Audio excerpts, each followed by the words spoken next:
Bom dia, boa tarde, boa noite.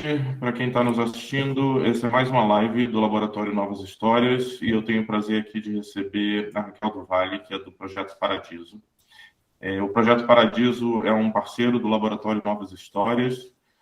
É um projeto muito interessante, tem muitas ramificações e ninguém melhor que a Raquel para poder apresentar para a gente. Só lembrando que o Laboratório Novas Histórias é um projeto idealizado e criado por Carlos Esmeralda e faz parte do programa SESC São Paulo e Senac São Paulo de Desenvolvimento de Roteiros. E o Laboratório Novas Histórias 2021 acontece esse ano, na semana que vem, 9 a 12 de novembro de 2021.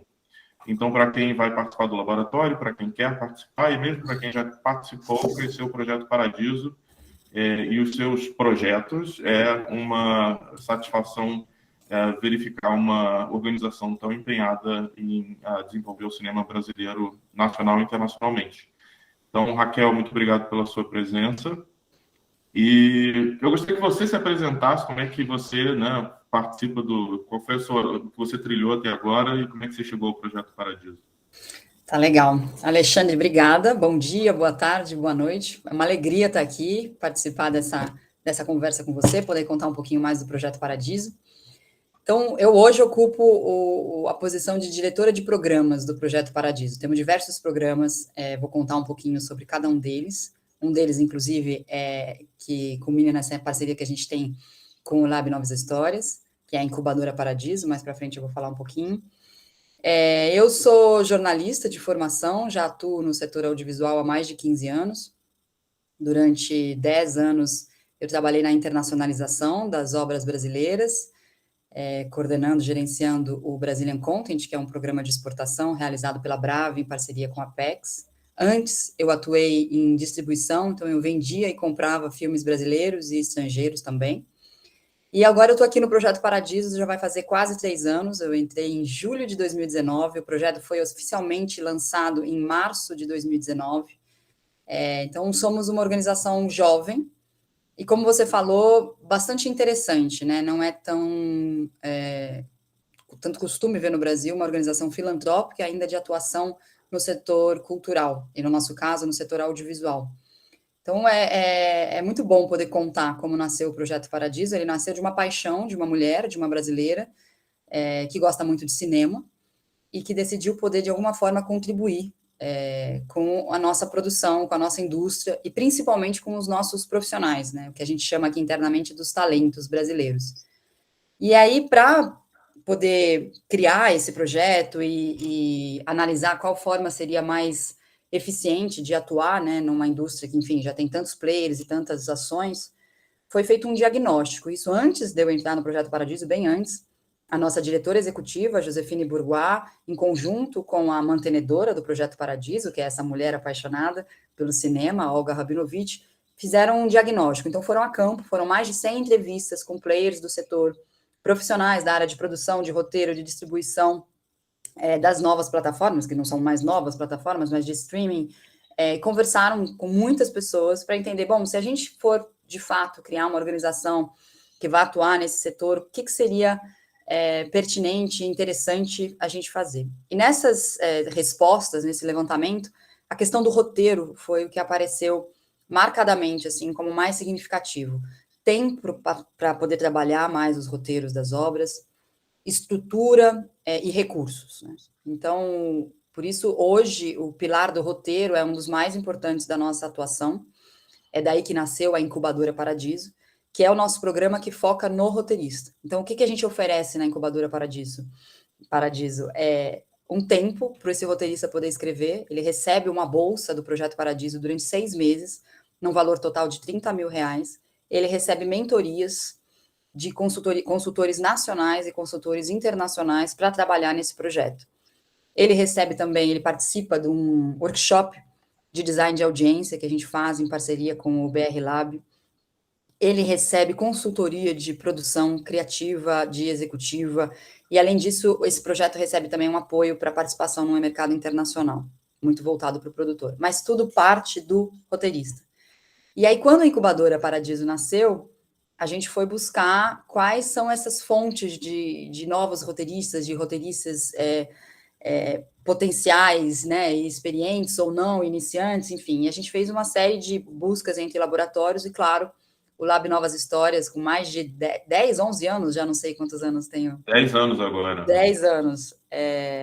Então, e claro, todo o conhecimento e toda a experiência da Cara Esmeralda foram uma das primeiras parcerias firmadas da incubadora.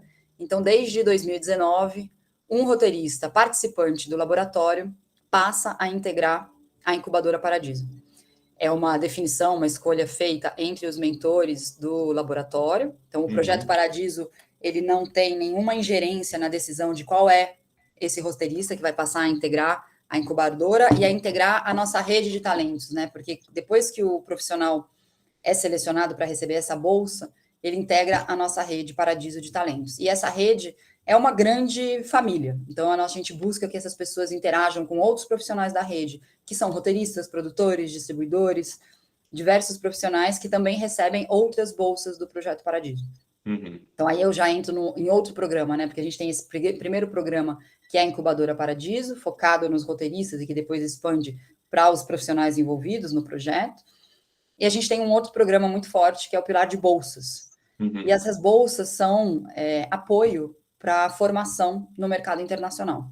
Certo. Então, a gente paga a remuneração, né? A gente remunera por pagamento do FII, da matrícula do curso, às vezes a despesa da passagem aérea, dependendo se o curso é online ou se o curso é presencial, e cursos também muito conhecidos e muito renomados e reconhecidos pela sua qualidade, não? Então, por exemplo, como Torino Film Lab, como a maestria de Cuba, maestria em roteiro da Escola Internacional de Cuba, em Los Baños, como EAV, que é um curso voltado para produtores criativos, então são 3 workshops no decorrer do ano.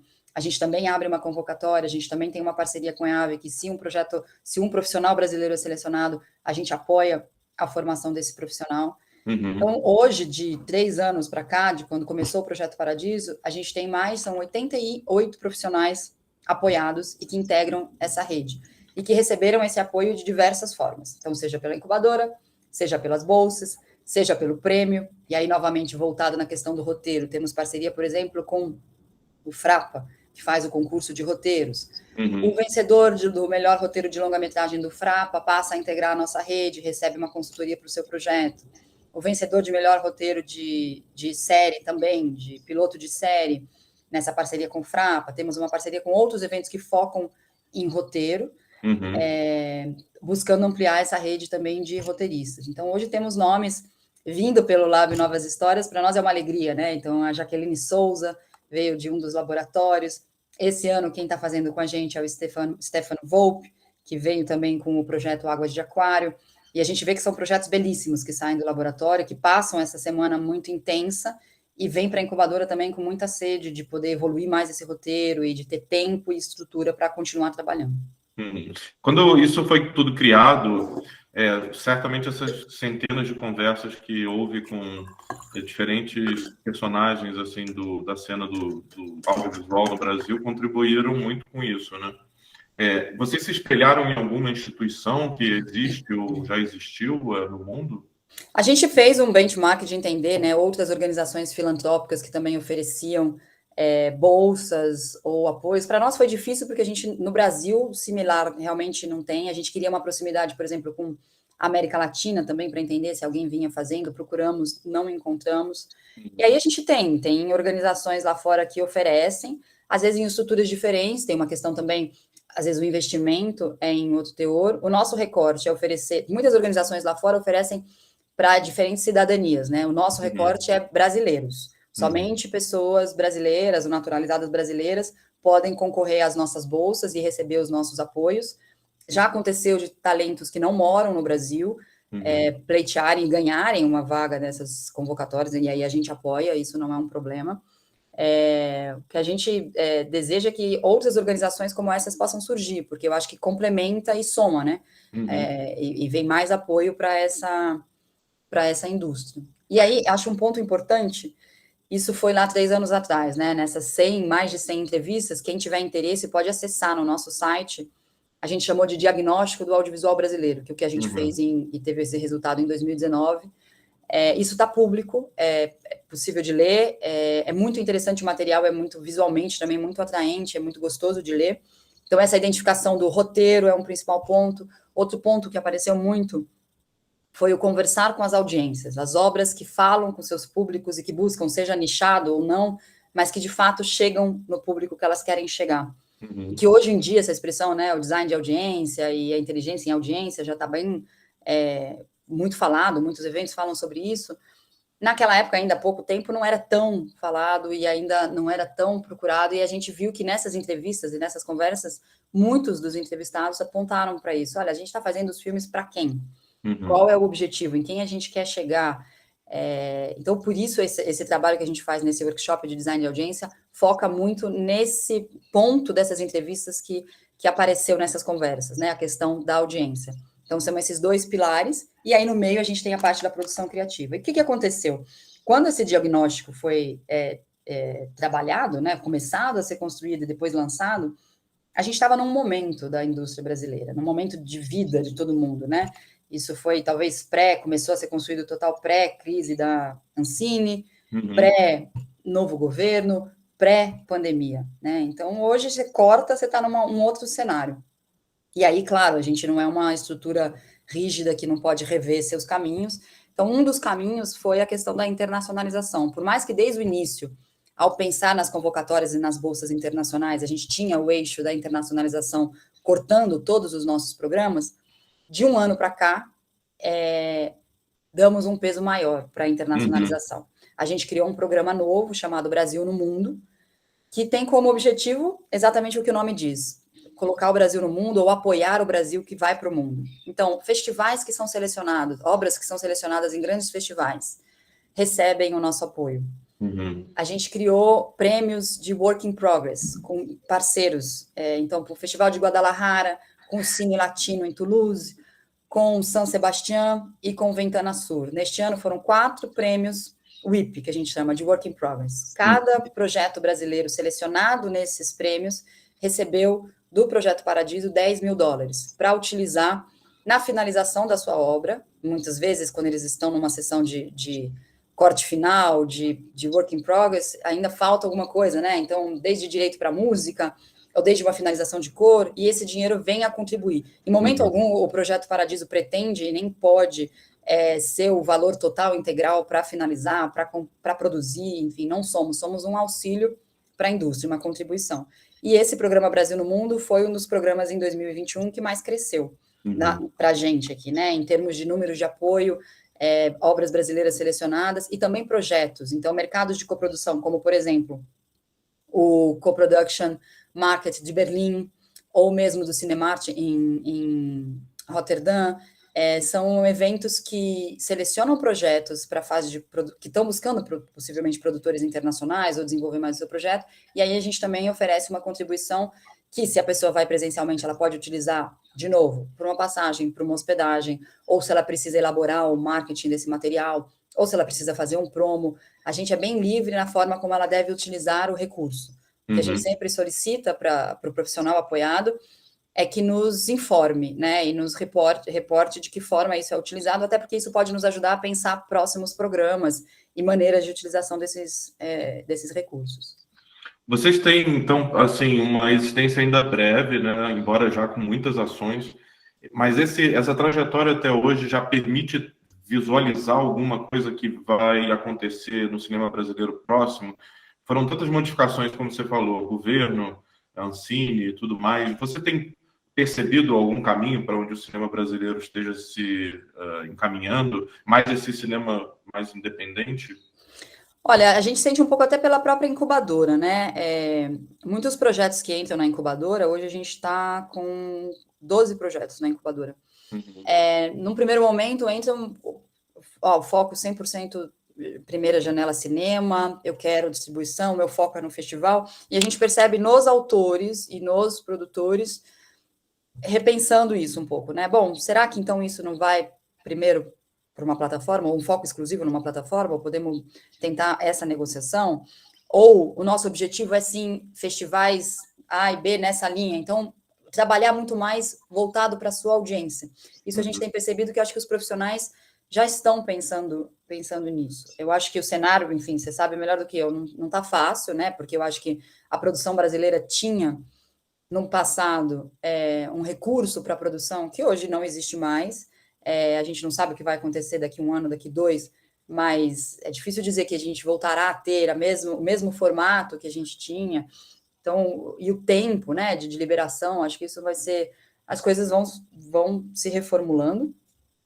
Então, eu acho que está todo mundo tentando se reinventar. O que a gente percebeu no ano passado, no ano da pandemia, em que as pessoas não estavam podendo filmar, produzir, assim, houve muita gente que nos pediu até, que a gente pôde apoiar, voltado para a formação. Então, é o meu momento agora de eu ir para o que eu preciso. Eu quero uma consultoria, eu quero entender, eu não sei fazer pitching, ou eu quero melhorar como eu redijo um argumento, como eu trabalho. Então, houve um trabalho para a formação e eu acho isso muito rico. Eu acho que a gente vive construindo essa formação, então as pessoas precisam assistir mais filmes do mundo inteiro, entender mais da linguagem do mundo inteiro, né? Nunca para. E aí isso é riquíssimo. A gente fez esse ano, a gente lançou em 2021, eu preciso olhar aqui o calendário, porque com a pandemia a gente perdeu a noção um pouco da... Mas a gente lançou um curso que se chama Roteiro do Começo ao Fim, Passando pelo Meio, com Jorge Furtado. E aquilo é uma aula que está disponível online, e é impressionante, assim, as coisas que ele fala, e ele diz, esse curso vai para o mais experiente, para o mais júnior, porque sempre você pode aprender alguma coisa. E, assim, é impressionante. Sugiro realmente quem tiver interesse, e para o Projeto Paradiso, o que é muito importante, a gente poder também dar acesso ao conteúdo e democratizar um pouco a informação. Então, nessa parceria que a gente fez nesse curso com o Jorge Furtado, que foi lançado pelo Barco, a gente ofereceu mais de 250 bolsas para esse curso.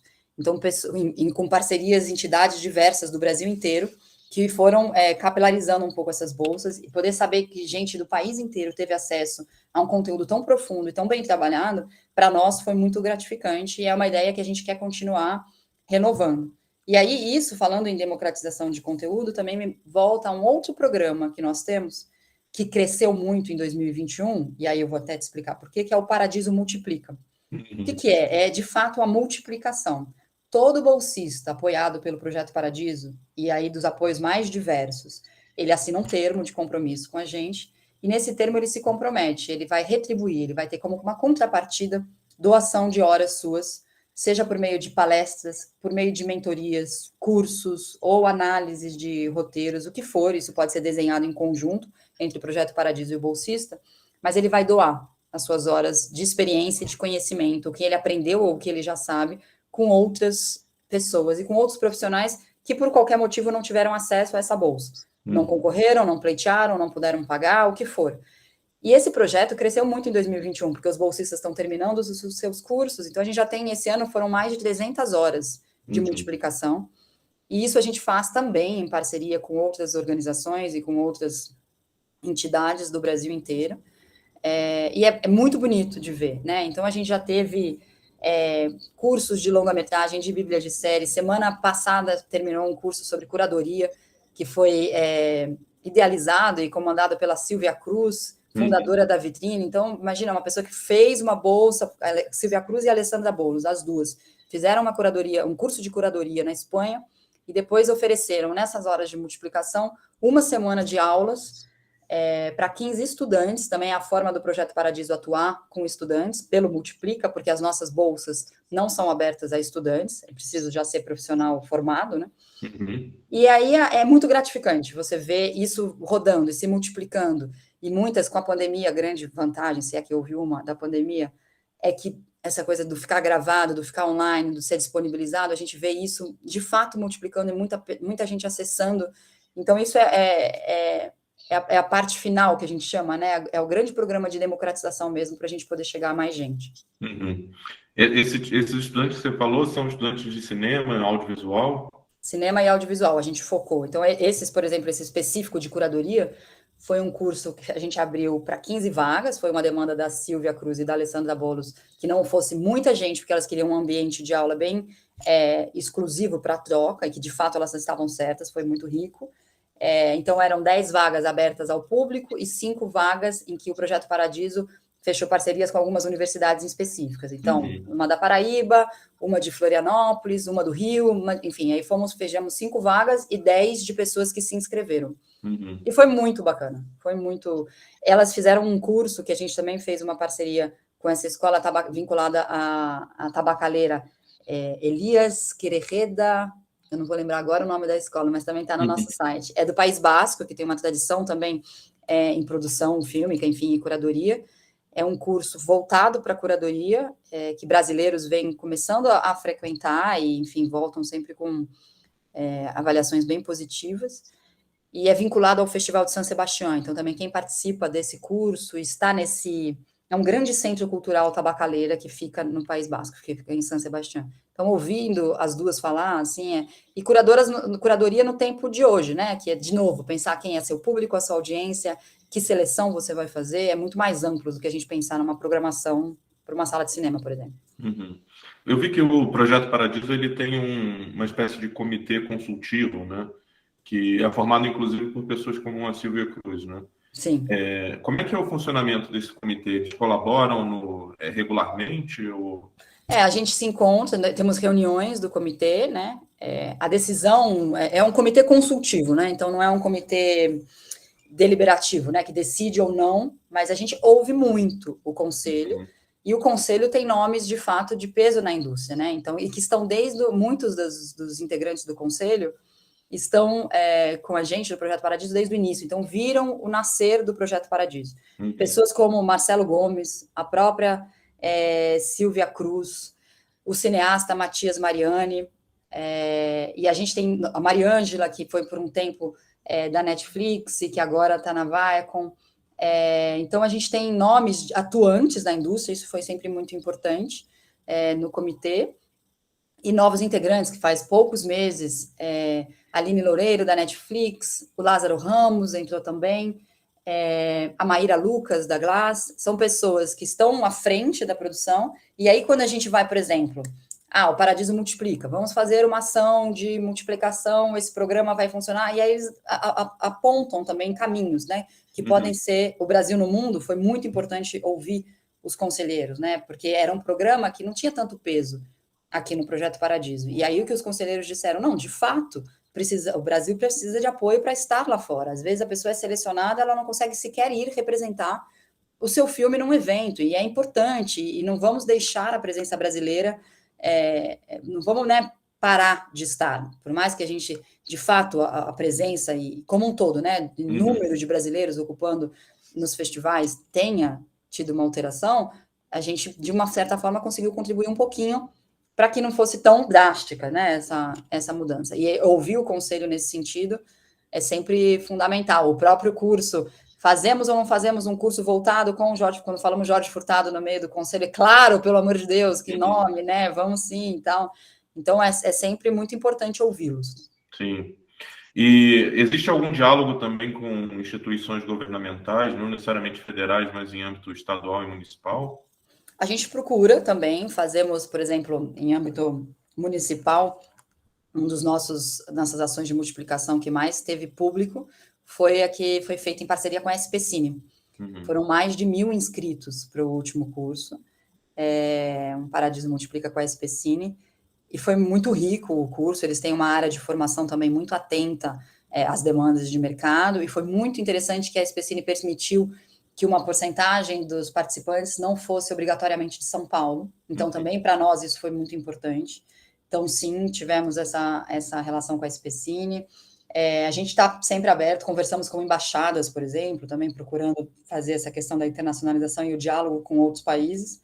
Falamos muito, são parceiros nossos, o Cinema do Brasil, que é ligado ao CIAESP, e o Brazilian Content, que é ligado à Brave. Com os dois, nós criamos um projeto chamado Show Me the Fund, que é um projeto assim sensacional, que vale a pena também as pessoas entrarem no showmethefund.co, que é uma plataforma que levanta dados sobre fundos internacionais e possibilidade de financiamento, seja em fase de pré-produção, em produção, só roteiro, em distribuição. Então, são mais de 110 oportunidades na plataforma para as pessoas buscarem, pesquisarem, aí vem a data de quando pode aplicar para o fundo. Isso foi um projeto que nasceu no ano passado, em meio à pandemia. o Projeto Paradiso tinha o desejo de fazer uma plataforma como essa para laboratórios internacionais, já que a gente atua muito em formação, que a pessoa buscasse, eu quero um workshop de roteiro em tal país, ou um workshop de argumento em tal país. E aí, início da pandemia, a gente falou, bom, a gente vai fazer isso, a pessoa vai ver lá, tá, tem na França, tem na Holanda, tem no, sei lá, no Japão, e não vai poder viajar, porque ninguém podia viajar. E neste momento, o Cinema do Brasil e o Brazilian Content nos procuraram com essa ideia de uma plataforma também, um mapeamento, na verdade, e para nós fez todo sentido, e é um projeto que a gente já fez um ano, foi em agosto, completou um ano, já vamos chegar a um ano e meio, realizado em parceria com a Latam Cinema, que a gente também super recomenda para quem está na indústria assinar a newsletter da Latam, porque fica conhecendo muito do circuito internacional, e a Latam foi toda responsável por esse mapeamento, relação dos fundos, e é um projeto vivo e dinâmico, e que a gente deseja vida longa e realmente trouxe muitos bons resultados. Só nos primeiros 2 meses foram mais de 4 mil downloads, porque antes da plataforma, a fase 1 era em download em PDF. E aí a gente falou, gente, 4 mil downloads, olha, né, a busca das pessoas por... Então, quer dizer, tinha espaço para isso e foi muito bom poder ver que trouxe bons resultados. Não, eu visitei a plataforma, ela é muito bem estruturada. E fundos são coisas que mudam a todo momento, né? Ou mudam regras, ou mudam valores, ou, enfim, muda de Todo nome. momento. Então, hoje a gente tem uma pessoa na equipe que tem como função ficar atualizando, né? Uma das funções, mas poder estar atualizando aquilo porque é isso que você falou, muda bastante. E a gente tem uma colaboração dos usuários, isso é muito importante, né? Então, eventualmente, você entrou na plataforma ou você soube de um fundo, gente, esse fundo seria interessante estar lá no Show Me the Fund. Aí manda para a gente vai, faz a pesquisa e coloca no fundo. Porque para os próprios fundos também, o que eles querem é ser disseminados. Então, também é uma via de mão dupla, sabe? É muito Sim, sim, importante sim. eles estarem. E foi muito bacana, porque com o Show Me the Fund a gente passou por diversos eventos nacionais e internacionais, apresentando a plataforma, e mais do que isso, a gente apresentava o Show Me the Fund e trazia junto com a gente um produtor que já ganhou diversos fundos, ou um produtor que ganhou um fundo pela primeira vez, que contou a sua experiência de como aplicar, porque aplicar num fundo também não é uma coisa assim, que todo mundo fala, vai lá, aplica, faz. Não, então a gente ouviu produtores brasileiros e produtores estrangeiros falando assim, se preocupe com a sua tradução, se preocupe se esse fundo vai ser adequado ao seu projeto, não é só porque é um dinheiro que vai ser bom para o seu projeto. Então, tem uma série de estratégias e de diretrizes que vale a pena seguir e aprender, principalmente para quem está começando ainda na indústria, que não tem esse know-how de produção, sabe? E acaba sendo um papel muito mais do produtor. Mas isso a gente ouviu nessas palestras do Show Me the Fund também. Como é importante o roteirista estar envolvido com o produtor desde o início também, e pensar a distribuição, e pensar, puxa, se eu aplico para esse fundo, eu vou perder essa oportunidade. É um mapa mesmo, né? É uma estratégia. E esse é um projeto muito bacana, que a gente está muito feliz. E muitas vezes é um relacionamento a longo prazo, né? Porque se você é selecionado, os projetos levam tempo para serem feitos, e aí você tem prestações de contas, e você tem envios de informações, e também a trajetória em festivais, ou no próprio mercado em si de exibição, né? E aí você acaba se relacionando com esses fundos por, sei lá, 2, 3, até mais tempo, né? Muito. Anos, né? E depois de anos, você tem outro projeto que você vai pleitear também para o mesmo É. fundo, e aí fica nesse histórico. A gente, isso fora do Show Me the Fund, o Projeto Paradiso, pensando nesse crescimento do Brasil no mundo, fez uma parceria com o Rubber Balls Fund. Uhum. Então, a gente passou isso foi no início desse ano, uma parceria com eles em que a gente tem é uma parceria até financeira, né? São 10 mil euros que o Projeto Paradiso oferece para o Rubber Balls Fund, de forma a estimular também a presença brasileira. O Rubber Balls já historicamente seleciona projetos brasileiros, então o nosso recurso não vai para a seleção exclusiva de um projeto ou de outro, vai para o Rubber Balls, e eles administram esse recurso da maneira que eles acreditam ser pertinente. A gente quis ampliar esse relacionamento do Brasil com eles, e esse ano eles estão prestes a divulgar a seleção da segunda etapa, divulgaram esse ano, no início do ano, a seleção da primeira etapa, e a gente ficou muito feliz que entre os projetos selecionados, e de novo, a gente tem zero ingerência, soubemos assim como as outras pessoas souberam, mas entre os 2 projetos selecionados, um deles é um projeto integrante da incubadora. Então a gente falou, puxa, que bom, né? Porque se a incubadora girando e vendo também que projetos que estão ali participam de outros laboratórios, vão ganhar os seus fundos, e daqui 3, 4 anos, essa obra vai estar na tela e vai ser bacana a gente poder dizer, puxa, participamos de alguma forma da construção desse projeto. Sem dúvida. E dos projetos que foram incubados, ou que de alguma forma passaram por vocês, algum já ganhou as telas? Ainda não, estamos super ansiosos para isso. A gente tem um que já está bem na pré, que é uma animação, inclusive, foi um dos primeiros, é, que tá, talvez seja um dos primeiros a sair. A gente tem projetos que já ganharam First Money, já estão começando grana para desenvolvimento, já estão mais avançados, mas tem projetos em diversos níveis, né? E tem projetos que estão ali até paradinhos, do tipo, a produtora ou o roteirista entraram em outros projetos, e que eventualmente a gente sabe, tem projetos que pode ser que não aconteçam, né? Essa faz parte da vida da produção Uhum, audiovisual, e isso é muito importante. O Projeto Paradiso, por meio da incubadora, das bolsas, o Brasil do Mundo é diferente, que é um programa que volta para obras e projetos, mas as bolsas e incubadora, o nosso ponto principal é o profissional. Né? uhum, Então, a gente sabe que investindo nesse profissional, ele está desenvolvendo um projeto, eventualmente esse projeto dá ou não dá certo, tem sucesso ou não tem sucesso, mas ele vai fazer outros e outros e outros. Então, a gente quer acompanhar a carreira desse profissional. Por isso que a uhum, gente foca, a nossa rede Paradiso é na rede, são pessoas, né? A Olga Rabinovich acredita que ela gosta muito de cinema e ela acredita que histórias podem mudar o mundo, né? Essa é a uhum. grande crença por trás do Projeto Paradiso. E quem faz essa história, né, são as pessoas. Então a gente acredita Sim. que as pessoas podem mudar o mundo. Então aí por aí vai a linha toda de execução dos programas do Projeto Paradiso. Isso é interessante porque volta àquela questão que você falou de desenvolvimento de relacionamento, né? Então, eu fico imaginando, por exemplo, essa comunidade de pessoas que participaram da incubação ou que receberam bolsas e tal. Vocês já têm uma comunidade que está ali interagindo também, né? Formando relacionamento e talvez até desenvolvendo parcerias, né, de O nosso trabalho. grande objetivo e sonho é que eles possam desenvolver. Então, quando eu soube que tinha um roteirista que conheceu uma produtora por causa da rede e que talvez eles façam um projeto juntos, a equipe aqui ficou, nossa, é isso, porque isso é um sentido de rede e de um contribuir com o outro e fortalecer o outro. Então, sim, a gente tem encontros exclusivos para a rede, em que só Uhum, participam os bolsistas do Projeto Paradiso, só eles são convidados, né? Podem uhum, participar ou não se quiserem. É, com a pandemia, a gente ainda não conseguiu. Um mês antes da pandemia, a gente fez o nosso primeiro encontro da rede, que foi no nosso escritório. E aí, na época, acho que a gente tinha 30, 40 talentos na rede, então a gente conseguiu reunir cerca de 30 pessoas e foi muito bom. E a gente falou, puxa, que ótimo, vamos fazer isso mais vezes. Pá, corta, veio a pandemia, não conseguimos nos reunir nem 3, 4 pessoas ainda. uhum. Mas a ideia é exatamente essa. E também e no Brasil todo, né? Porque eventualmente alguém vai para um evento, quem da rede está ali, vamos marcar um café, vamos.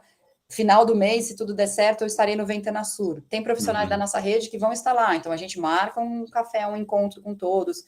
Você me perguntou anteriormente de organizações que funcionam nesse formato. Não é bem assim, mas o próprio EAV, por exemplo, que é Uhum. esse workshop da União Europeia, que reúne profissionais, eles se encontram, eles viram uma rede muito bacana também. E muitos produtores acabam coproduzindo internacionalmente depois entre eles. Uhum. Então, a gente é muito jovem, né? Comparado, não sei quantos anos tem o EAV. Temos só 3 anos de vida, ainda vamos chegar no terceiro ano. Então, tem muita coisa ainda pela frente, mas acho que a ideia é exatamente isso que você pegou, de ter uma cooperação e um trabalho em conjunto. Não. Eu fiz recentemente um mestrado nos Estados Unidos e lá eles têm muito essa cultura de o alumni, né? Os alumni, eles voltam para interagir com, né, quem é menos experiente, ainda está estudando, né? E às vezes até contribuem, claro que numa possibilidade financeira muito diferente, mas de contribuir com a manutenção, né, de uma universidade ou de alguma coisa do tipo. E muitas vezes essa coisa da internacionalização que você mencionou do mercado cinematográfico brasileiro pressupõe justamente conseguir fazer esse networking com o exterior, mas às vezes aqui dentro mesmo a gente precisa implementar mais disso, né? Então acho que é Sim, uma grande ferramenta de permitir as pessoas estabelecerem conexões mesmo, né? sim, sim. Isso é muito legal. E você mencionou que o primeiro talvez seja uma animação. E eu fiquei pensando, tem documentários? Também tem essa diversidade? Não. Não, não Não. tem. A gente tem o nosso recorte é ficção, longa e série. Aqui eu falei pouquinho de séries, mas a gente também apoia, tem bolsas para produção seriada. A gente não atua nem com documentário, nem com curta-metragem. A Uhum. animação, a gente não tem nenhuma bolsa voltada para animação, não é o nosso foco, mas na incubadora, se a comissão seleciona uma animação, a gente não tem ingerência na decisão da comissão. Uhum. Então, ela entra. Foi o caso dessa animação que entrou na incubadora, que é produzida pela Koala, que estava em Annecy, né, o principal festival de animação do ano passado, estava com o Bob Cuspe, que está na Mostra de São Paulo, que deve estrear logo também. Uhum. Então, eles estão com um roteiro da Índigo, um Pinguim Tupiniquim, e que a gente, enfim, acho que vai ser um filmaço, vai ser muito bacana. E a gente tem, pelo Brasil no Mundo, se um filme é selecionado para a Annecy, a gente dá essa contribuição de apoio ou para passagem ou para hospedagem, mas são as duas ações que a gente tem mais em animação, então não tem nenhuma bolsa, não é de fato, puxa, trabalhamos com animação, não é o fato, e nem, por enquanto, nem documentários e nem curta-metragens, quem sabe, né, a longo prazo a gente possa pensar, seria válido, mas na hora desse diagnóstico e de fato estruturar o desenho estratégico do projeto, tinha que ter um recorte de atuação, infelizmente, Sim, não, com o certeza. cobertor não vai para tudo, uma pena. E pensando agora num outro lado da questão da incubadora, justamente os tutores, consultores e as pessoas que têm mais experiência, que trabalham com os roteiristas que são selecionados para a incubadora no desenvolvimento dos projetos, como é que tem sido esse relacionamento de vocês com essas pessoas? Com os incubados, com os bolsistas e com os tutores também? Mais com os tutores mesmo. Olha, a gente tem cada tutor incrível que eu não escrevo roteiro, mas dá vontade de falar, gente, eu vou escrever roteiro, só vou aprender a escrever para interagir com essas pessoas, né?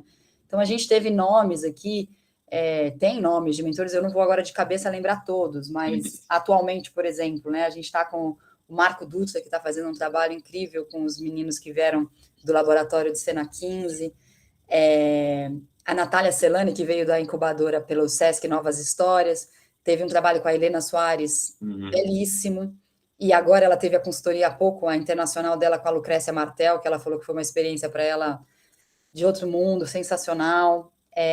O próprio Marcelo Gomes já foi tutor da incubadora, a Ana Mulayer fez um trabalho super incrível com a Jaqueline Souza, a própria Jaqueline, de consultoria internacional, ela teve o Eliseu Altunaga, de Cuba, que muitas pessoas pedem como tutor. A Iana Paro, que trabalha muito com o Eliseu, também faz esse trabalho. O Gabriel Martins está fazendo agora uma tutoria para um dos projetos. Então, assim, são tantos nomes e pessoas tão interessantes, tão competentes, tão profissionais, e é muito bacana ver como eles se envolvem com os projetos dos bolsistas e como eles estão de fato participando, e é muito bonito ver a evolução do processo, né? Porque quando a pessoa entra para a incubadora, ela pode estar com o seu roteiro ainda no argumento, como é no caso de algumas parcerias, ou ela já pode estar na primeira ou na terceira versão de roteiro, e a gente fala, puxa, o ideal seria que nesse 1 ano de processo avançasse algumas casas, né? E aí a gente vê que com o trabalho do tutor avança muito mais do que com que a gente... e é isso, por isso que a gente fala que isso é para a vida da pessoa, né? Não é para aquele projeto específico, porque tem um trabalho intenso num projeto, mas que aquilo vai valer, a pessoa vai levar aquilo para outros projetos que ela vai fazer. Então, é muito... Em termos de entregas durante esse processo de incubação, claro que tem possivelmente entregas que as pessoas acertem com os tutores diretamente, né? Mas o que vocês exigem ao fim? A gente pede nesse processo todo relatórios, então, de acompanhamento do processo. Então, a cada 2 meses, então, são 6 meses recebendo especificamente a bolsa, então, a cada 2 meses eles nos atualizam com seus relatórios, e depois tem um relatório final que faz todo esse apanhado do que foi o processo com o tutor. É uma obrigação também participar do workshop. O workshop é intenso em horas, porque tem consultoria nacional e internacional, tem que voltar na premissa, na logline, tem que reescrever sinopse, é um trabalhão. Análise SWOT dos projetos, enfim, é um processo. O bolsista tem que estar aberto e ciente que ele vai participar disso tudo. A gente faz leituras, todos os incubados leem os roteiros de todos, né? Então, todos conversam e conhecem as obras de todos, e essas leituras são também muito ricas, porque participa sempre o tutor do roteiro que está sendo lido, né? Que está sendo conversado naquela reunião. E aí é muito bom, porque a gente, ao escutar o tutor de um bolsista, também começa a refletir sobre o próprio projeto, né? Então, e há uma troca, os bolsistas comentam, tiram dúvidas, refletem sobre o roteiro.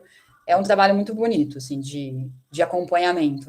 E aí o bolsista está sempre muito próximo, né? Nos informando. Com o tutor, ele tem um relacionamento direto, então eu vejo que há tutores que eles têm uma comunicação muito mais intensa, outros são conversas pontuais, é muito um processo que cada dupla faz entre si, a gente não também tem uma ingerência nisso.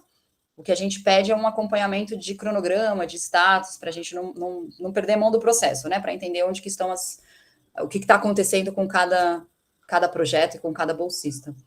Mas a ideia, e a gente tem esse encontro online, na verdade, de cada um ler o seu roteiro, no passado, na primeira edição, quando não tinha pandemia, era um final de semana presencial em que uniam-se todos os tutores, todos os bolsistas, em que todo mundo lia de todo mundo. E aí fazia esse processo num final de semana juntos. A gente acabou transformando em encontros separados para cada roteiro.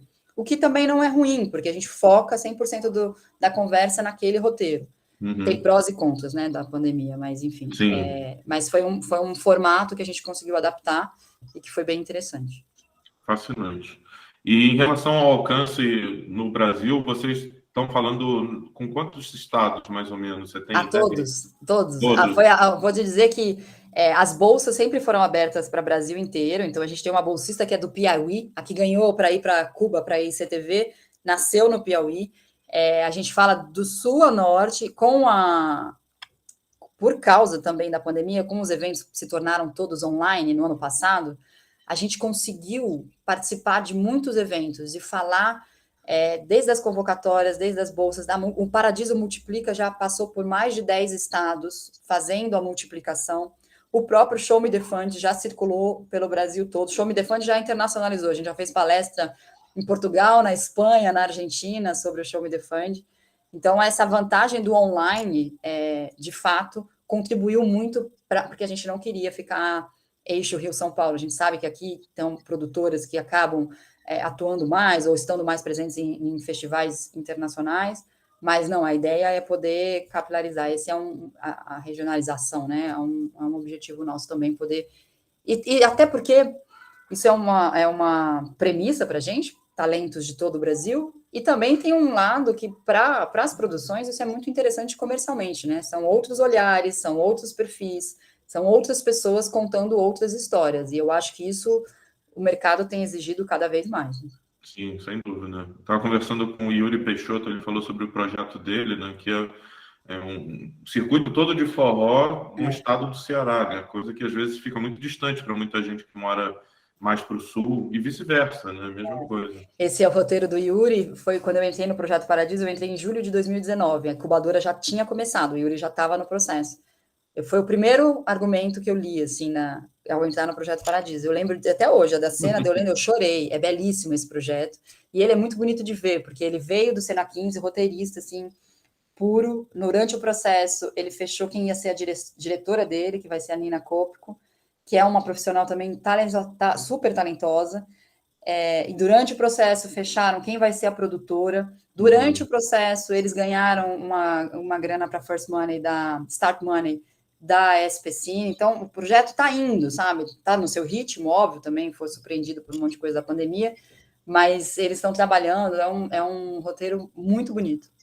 Muito bonito. Acho que o que eu mais gostei de aprender com você hoje foi que essa formação do roteirista ao longo do processo, ela não foca no roteiro exclusivamente, né? Até porque é uma peça, sim, de uma grande máquina, mas que está necessariamente ligado ao restante, né? Isso é muito interessante. Sim, e a gente procura esse workshop, claro que talvez quem entenda mais ou capte mais algumas informações, seja ou o produtor ou o distribuidor, mas é fundamental a participação do roteirista, e dele escutar, e dele entender, e para quem que é aquele filme, as sinopses diferentes, se ele está aplicando para um fundo, o que ele tem que adaptar ali, porque isso não é um papel só do produtor, né? Eu acho que quanto mais esse trabalho for conjunto, mais rico para o projeto, né? E o filme não se comunica de uma forma só com públicos diferentes, né? Exatamente. Muito Esse é o legal. X da questão. Bom, eu vou colocar aqui no vídeo embaixo as redes sociais e o site, Sim, ótimo. para quem quiser acompanhar. E eu gostaria muito de agradecer a sua disponibilidade para conversar sobre o Paradiso. Desejo sucesso e tenho certeza que vai ter.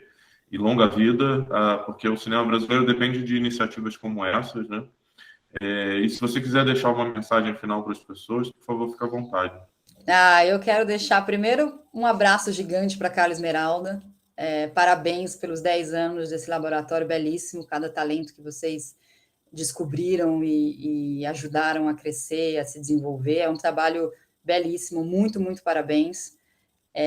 E a todos que estão, a todos e a todas que estão acompanhando a gente aqui, esse trabalho de contar histórias também eu imagino que cada um seja apaixonado por isso, e também é apaixonante ver e acompanhar esse trabalho. Para nós é uma alegria poder estar perto dos roteiristas e das roteiristas.